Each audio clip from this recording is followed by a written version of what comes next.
আসসালামু আলাইকুম, welcome to my channel. আজকে আলোচনা করব উইলিয়াম শেক্সপিয়ারের ফেমাস ট্র্যাজেডি ম্যাকবেথ।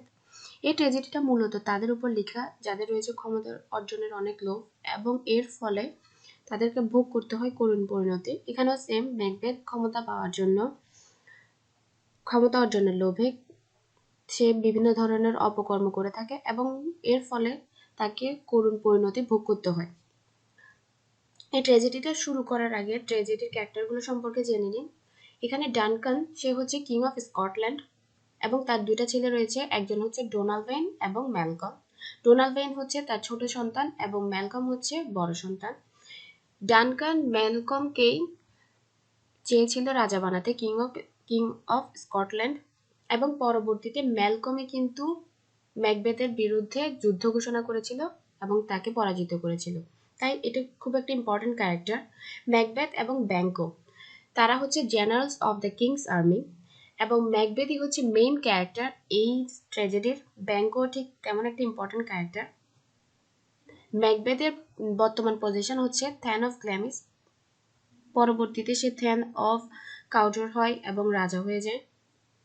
এবং সেখানে যে নোবেলম্যান ছিল স্কটল্যান্ডে, তারা একজন হচ্ছে ম্যাকডাফ, লেনক্স অ্যান্ড রোজ, এরা হচ্ছে নোবেলম্যান। ট্র্যাজেডিটা শুরু হয় কোথায়? The tragedy Macbeth is set in medieval Scotland. Medieval স্কটল্যান্ডে ট্র্যাজেডিটা হয়েছিল। Three witches in a storm plan to meet Macbeth. এই ট্র্যাজেডির শুরুতে তিনজন উইচকে দেখা যায়, তারা বিভিন্ন বিষয় নিয়ে আলোচনা করতে থাকে এবং তারা যে জায়গাগুলোতে দেখা করে সেগুলো হচ্ছে যেগুলো মানুষের জন্য শুভ নয়, মানে ধরেন বজ্রপাত, বৃষ্টির ধারা, এসব জায়গাগুলোর মধ্যে তারা দেখা করে এবং একটা স্টর্মের মধ্যে তারা কি করছিল, ম্যাকবেথের সাথে দেখা করার প্ল্যান করছিল। ম্যাকবেথ সে গিয়েছিল একটা যুদ্ধে, এর যুদ্ধটা হচ্ছিল নরওয়ে এবং স্কটল্যান্ডের মধ্যে, এবং এই যুদ্ধে ম্যাকবেথরা জয়লাভ করে, মানে রাজা ডানকান জয়লাভ করেন। এবং ম্যাকবেথ হচ্ছে কি একজন warrior and then after the current battle and uprising against King Duncan. এবং কি করে, বর্তমান সে একজন থিয়েন হয় এবং হচ্ছে একজন ওয়ারিয়র, অ্যান্ড পরবর্তীতে সে রাজার বিরুদ্ধে কি করে যুদ্ধ ঘোষণা করে, মানে ডানকানের বিরুদ্ধে। সে ক্ষমতার লোভে উইচদের ভবিষ্যৎবাণী শুনে সে রাজার বিরুদ্ধে যুদ্ধ ঘোষণা করে, মানে রাজাকে সে হত্যা করে ফেলে রাজা হওয়ার লোভে। As the victorious Macbeth and Banquo cross a heath, the witches appear to them. যখন ম্যাকবেথ এবং ব্যাংকো যুদ্ধ থেকে ফিরে আসছিল তখন তাদের সাথে দেখা হয় এই উইচদের সাথে। They address Macbeth first as Thane of Glamis. তারা প্রথমে ম্যাকবেথকে সম্বোধন করে থেন অফ গ্ল্যামিস বলে, মানে যেটা তার বর্তমান title. Then as thane of Cawdor, পরবর্তীতে থেন অফ কাউডর বলে সম্বোধন করে। The title of one of the rebels, সেটা কিন্তু অন্যজনের টাইটেল ছিল। এতে করে ম্যাকবেথ কিছুটা চিন্তায় পড়ে যায় যে কেন তাকে থেন অফ কাউডর বলে সম্বোধন করা হচ্ছে, সেই জায়গাতে অলরেডি একজন থেন আছে। কিন্তু সে কি করেছিল, স্কটল্যান্ডের বিরুদ্ধে যুদ্ধ করেছিল, মানে নরওয়েদের সাপোর্টে স্কটল্যান্ডের এগেনস্টে যুদ্ধ করেছিল, তাই রাজা তাকে তার জায়গা থেকে সরিয়ে দিয়েছে এবং তার জন্য মৃত্যুদণ্ড ঘোষণা করেছে। এবং সে ডানকান চেয়েছিল ম্যাকবেথ যাতে থেন অফ কাউডর হয়, এবং এটা উইচেসরা তাকে প্রফেসি হিসেবে বলে, অ্যান্ড ফাইনালি অ্যাজ কিং, এবং পরবর্তীতে তাকে রাজা হিসেবে সম্বোধন করে। They also tell Banquo that his descendants shall be kings, এবং ব্যাংকোকে তারা বলে যে তোমার যে বংশধর থাকবে তারাই পরবর্তীতে রাজা হবে, কিন্তু তুমি রাজা হতে পারবে না। প্রথমে উইচদের যে কথাগুলো শুনে তারা ভাবে যে হয়তো তারা কোনো প্রকার মজা করছে, কারণ উইচেসরা কখনো হয়তো সত্যি নাও বলতে পারে, তাই সেটা তারা মজা হিসেবে ভেবে নেয়। কিছুক্ষণ পরে উইচেসরা আবার ভ্যানিশও হয়ে যায়, and nobleman approach Macbeth to tell him that Duncan has named him the new thane of Cawdor. কিছুক্ষণ পর কিছু নোবেলম্যান আসে, নোবেলম্যান হচ্ছে একজন হচ্ছে রোজ আর একজন হচ্ছে অ্যাঙ্গাস। তারা এসে ম্যাকবেথকে ইনফর্ম করে যে ডানকান থেন অফ কাউডরটা ম্যাকবেথের নাম করে দিয়েছে। এরপরে ম্যাকবেথ কিছুটা কনভিন্সড হয় যে আসলে তারা সত্যি বলেছে। Macbeth now understands the witches pronouncement as a prophecy. তারা কি প্রফেসি হিসেবে এই জিনিসটাকে সে বুঝতে পেরেছে এটা কি ছিল, একটা প্রফেসি ছিল। He writes to tell his wife what has happened, এবং সে কি করে তার ওয়াইফকে এগুলো চিঠির মাধ্যমে জানিয়ে দেয় আসলে কি হয়েছিল। এরপর আসে লেডি ম্যাকবেথ সম্পর্কে আমরা জানতে পারি আস্তে আস্তে। Lady Macbeth muses on ambition and invokes dark spirits to fill her with cruelty in preparation for helping Macbeth take the throne. এখানে লেডি ম্যাকবেথ সে ছিল খুবই উচ্চ আকাঙ্ক্ষী একজন মহিলা। সে যখনই এই কথাগুলো শুনে সে নিজেকে রানী হিসেবে দেখতে চায় এবং রাজাকে চেয়েছিল যাতে সে সিংহাসনে বসে, সেজন্য যেসব ডার্ক স্পিরিট আছে সে তাদের কাছ থেকে সাহায্য আশা করে। পরবর্তীতে কিন্তু লেডি ম্যাকবেথ সাকসেসফুল হয়, সে ডানকানকে হত্যা করে, রানীও হয়, কিন্তু সে জায়গায় বেশি দিন স্থির থাকতে পারে না, সে সেখানে পাগল হয়ে যায়, পরবর্তীতে সুইসাইডও করে। Duncan and his retinue come to Macbeth castle. এখানে একটা টুইস্ট হচ্ছে, ডানকান খুব খুশি হয়ে ম্যাকবেথকে বলে যে আজ রাত সে ম্যাকবেথের বাসায় গিয়ে রাত কাটাবে এবং সেখানে ডিনার করবে, এবং ম্যাকবেথ এবং তার ওয়াইফ এতে করে খুব খুশি হয়ে যায় যে এই তো সুযোগ, তারা চাইলে কি ডানকানকে হত্যা করতে পারে এবং নিজেদেরকে রাজা পরিণত করতে পারে। The Macbeth plot two kill him. Macbeth তখন কি করে, তার ওয়াইফের সাথে প্লটিং করে যে তাকে মেরে ফেলবে। Macbeth has second thoughts but is spurred on by his wife and commits the murder. কিন্তু ম্যাকবেথ কিন্তু প্রথমে ভাবছিল যে না, এসব করার কোনো প্রয়োজন নাই, সে কিছুটা সরে আসে তার চিন্তা থেকে, কিন্তু তার ওয়াইফ তাকে বিভিন্নভাবে প্রভোক করতে থাকে, তাকে তার কারেজ নিয়ে সবকিছু নিয়ে কোশ্চেন করতে থাকে, এবং এতে করে সে ইন্সপায়ার্ড হয়ে ডানকানকে মার্ডার করে ফেলে। He also kills Duncan's guards and Lady Macbeth plants the bloody daggers on them. এছাড়া ডানকানকে তো হত্যা করার সাথে সাথে ম্যাকবেথ তার যে গার্ড ছিল তাদেরকে হত্যা করে। এখানে কি হয়, যখন ম্যাকবেথ এবং তার ওয়াইফ রাতে ঘুমানোর পর ডানকানকে হত্যা করার পর তার যে ছুরি থাকে তা বডিগার্ডদের বালিশের নিচে দিয়ে দেয় এবং তাদের গায়ে কিছু রক্ত দিয়ে দেয়। বডিগার্ডরা কেন ঘুমিয়েছিল সেদিন রাতে, কারণ বডিগার্ডদেরকে ঘুমানোর জন্য সেভাবে কিছু ড্রাগ দিয়ে দেওয়া হয়েছিল যাতে করে তারা ঘুমিয়ে পড়ে এবং তারা ইজিলি ডানকানকে হত্যা করতে পারে। ডানকানকে হত্যা করার পর হি অলসো কিলস দ্য বডিগার্ডসকে হত্যা করে। বডিগার্ডসকে হত্যা করার কারণ হচ্ছে, যদি বডিগার্ডরা মুখ খোলায় তাহলে হয়তো ম্যাকবেথের জন্য এটা বিপদ হয়ে দাঁড়াবে, তাই তারা ম্যাকবেথ এমন ভাব করে যে সে রাগের বশবর্তী হয়ে সে তার বডিগার্ডদেরকে হত্যা করেছে। And knocking at the gate rouses the household and Duncan's corpse is discovered.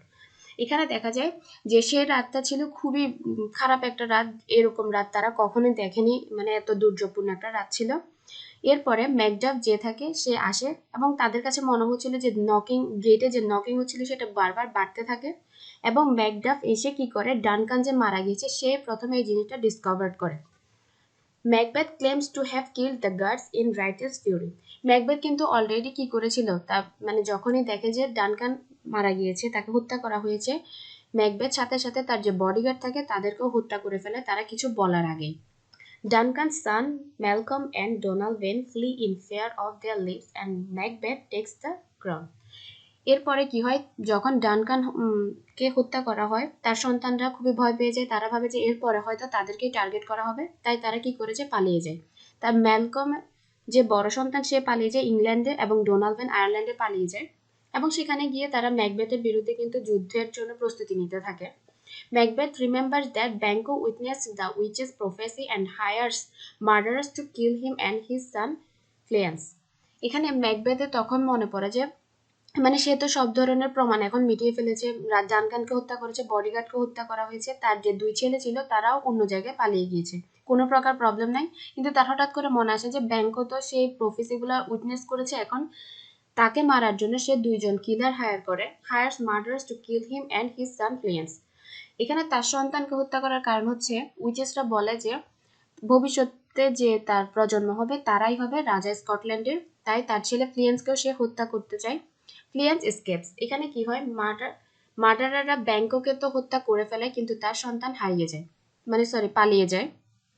Escape মানে সে পালিয়ে যেতে পেরেছিল। এখানে ম্যাকবেথ তার যে রাজা হয়েছে সেই খুশিতে একটা ফিস্টের ব্যবস্থা করে এবং ব্যাংককেও ইনভাইট করা হয়, কিন্তু ব্যাংকও বুঝতে পারে যে তার জন্য হয়তো কোনো ভয়ঙ্কর কিছু ওয়েট করছে, তাই সে পালিয়ে যেতে থাকে, কিন্তু তার শেষ রক্ষা হয় না, 2 জন মার্ডারের দ্বারা ম্যাকবেথ তাকে মেরে ফেলে, কিন্তু তার সন্তান বেঁচে যায়, মানে সে পালিয়ে গিয়েছিল। Macbeth is haunted by Banquo's ghost at a feast. কিন্তু যখনই ব্যাংককে হত্যা করা হয় তখনই ম্যাকবেথ ব্যাংকোর যে গোস্ট আছে সেটা দ্বারা ফিস্টের মধ্যে বিভিন্নভাবে বিরক্ত হতে থাকে, কারণ সে ছাড়া ওই ম্যাকবেথের যে গোস্ট তাকে কেউ দেখতে পারে না, এবং এর দ্বারা কিন্তু উপস্থিত সকলে বুঝতে পারে যে ম্যাকবেথ আসলে খুনি ছিল। Lennox recognizes Macbeth's guilt and Macduff goes to England to summon military aid. এবং এতে করে লেনক্স বুঝে যায় আসলে ম্যাকবেথে গিল্টি ছিল এসব কিছুর পেছনে, এবং ম্যাকডাফ সে একজন নোবেলম্যান ছিল, সে ইজিলি বুঝতে পেরেছে কি হয়েছিল এবং সে ইংল্যান্ডে চলে যায় মিলিটারি এইডের জন্য, যাতে করে তারা ম্যাকবেথের বিরুদ্ধে যুদ্ধ করতে পারে। Macbeth seeks further counsel from the witches, who produce visions that tell Macbeth to be wary of Macduff, but that he cannot be harmed by any man born of woman, nor will he be vanquished until Vernon Wood comes to Dunsinane Hill. এখানে Macbeth কিন্তু এতে করে খুব ভয় পেয়ে যায়। সে আবার কি করে ওই উইচদের কাছে যায় আসলে কি হবে ভবিষ্যতে, তা সে তখন উইচেসরা তাকে আরও 4টি ভবিষ্যৎবাণী করে যে তাদের কি সে তার ম্যাকবেথের উচিত ম্যাকডাফ থেকে সচেতন থাকা, but he cannot be harmed by any man born of woman, কিন্তু যে মানে সে এমন একজন মানুষ দ্বারা কোনো প্রকার ক্ষতি হবে না যে মহিলা থেকে জন্মগ্রহণ করেছে। মানে আমরা যাতে তো সব মানুষ একজন মহিলা থেকে জন্মগ্রহণ করি, কিন্তু এখানে বলা হচ্ছে যে সন্তান মহিলা থেকে জন্মগ্রহণ করবে তার দ্বারা ম্যাকবেথের কোনো অসুবিধা হবে না। এতে করে সে কিছুটা রিল্যাক্সড হয়ে যায়, কারণ প্রত্যেকটা মানুষই তো একজন মহিলারই সন্তান হয়।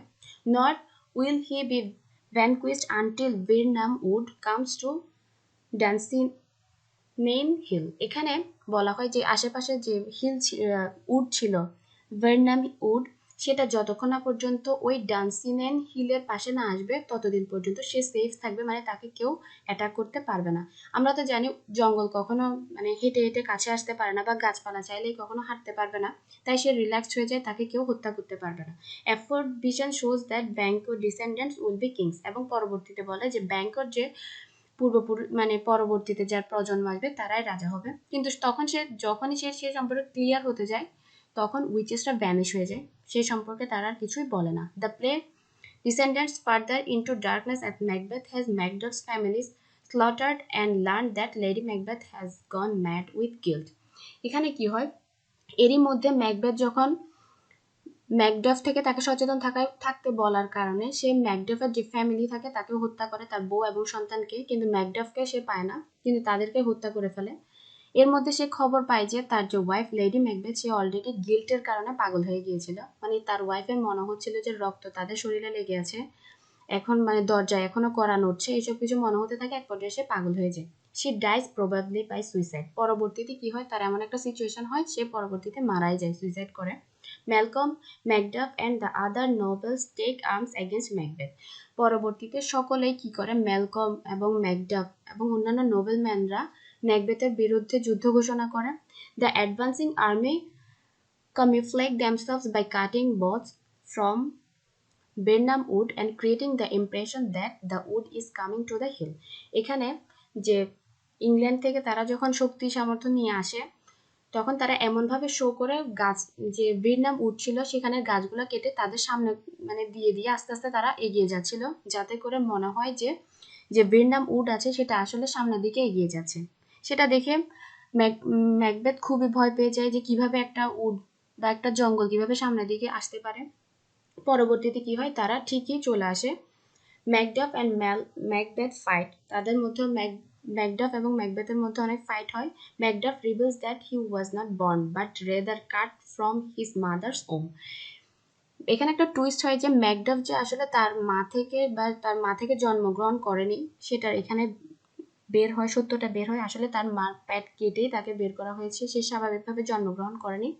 এবং উইচেসরা ভবিষ্যৎবাণী করেছিল যে ম্যাকবেথকে একমাত্র সেই হত্যা করতে পারবে যে কোনো মহিলার সন্তান না, মানে মহিলার দ্বারা গর্ভজাত হয়নি এমন কোনো সন্তান তাকে মারতে পারবে না। এবং ম্যাকডফে ছিল এমন একজন সন্তান যাকে মার পেট কেটে বের করা হয়েছিল। He kills Macbeth and Malcolm in crowned king. পরবর্তীতে কি হয়, ম্যাকবেথকে সে হত্যা করে এবং ম্যালকমে পরবর্তীতে সেখানে রাজা হয়ে যায়, এবং এর মধ্য দিয়ে শেষ হয়ে যায় দ্য ম্যাকবেথ উইলিয়াম শেক্সপিয়ারের সেই ফেমাস ট্র্যাজেডি। আশা করি আপনারা বুঝতে পেরেছেন। কোনো প্রকার অসুবিধা থাকলে ভিডিওটি আবার পুনরায় দেখুন। ধন্যবাদ সবাইকে।